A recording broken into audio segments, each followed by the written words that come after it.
Dans tous les conflits, les actions aériennes peuvent limiter la liberté d'action des forces terrestres. Chaque combattant doit lutter contre l'ennemi aérien, avec tous les moyens capables de le détruire, ou au moins d'entraver son action. Ok les gars, une vingtaine de miliciens, organisés en petites équipes, équipés d'armes légères, cherchent à s'infiltrer dans notre dispositif en utilisant l'axe nord-sud. Ils tentent de s'infiltrer dans notre centre de tri humanitaire. Ils essayent de se renseigner au moyen de mini-drones et éventuellement nous harceler au plus loin. Le Centre national d'évaluation et de formation à la lutte antiaérienne du 17e groupe d'artillerie a pour mission principale la préparation opérationnelle des unités de l'armée de terre et le contrôle avant leur projection. Ok, tiens, on tourne.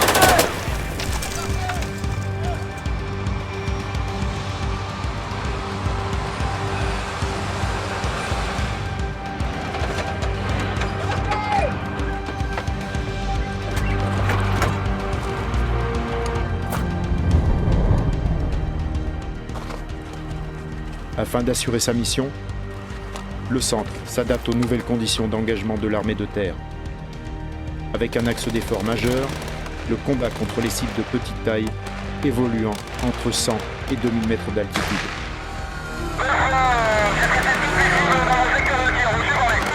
Charlie Sierra reçu.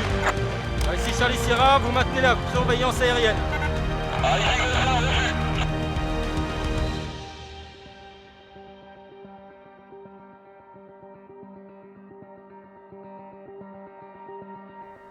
Situé sur la côte landaise, à Biscarrosse, sur une zone de manœuvre de 27 km de long, sur 8 km de large, le 17e GA dispose de toutes les infrastructures permettant aux unités de s'entraîner dans les meilleures conditions. Avec un champ de tir terrestre offrant la possibilité d'effectuer des parcours de tir à pied ou en véhicule, et des champs de tir face à l'océan pour l'entraînement au tir Lata. Dans un cadre tactique simple, les unités peuvent ainsi effectuer des tirs variés et innovants, mettant en œuvre toutes les armes du FAMAS au canon de 20 mm.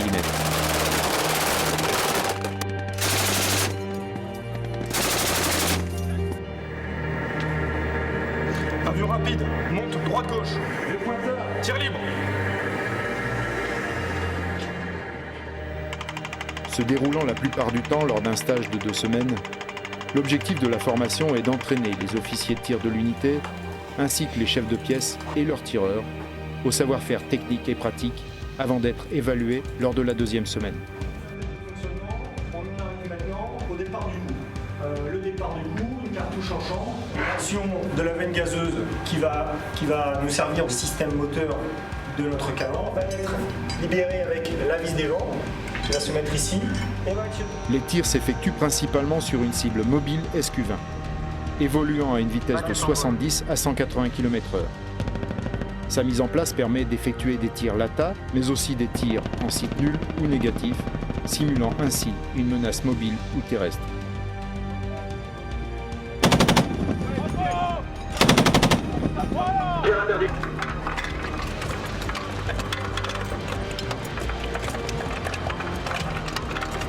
Détection 12, 24, 32.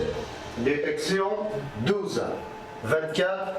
Les résultats des tirs sont fournis en temps réel, permettant la mise en œuvre d'actions pédagogiques correctives et immédiates. Du canon, tir et tout c'est parfait.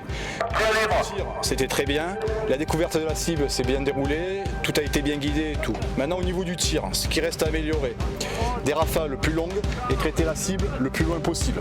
D'accord ?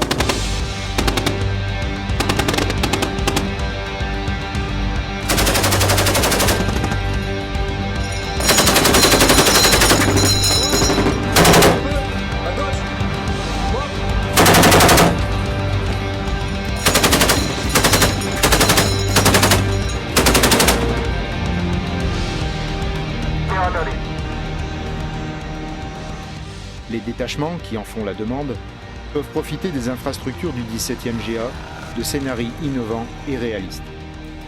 Après ces 2 semaines d'entraînement intensif, les unités des forces terrestres passées à Biscarrosse repartent avec tous les savoir-faire leur permettant d'accomplir leur mission sur les futurs théâtres d'opérations extérieures.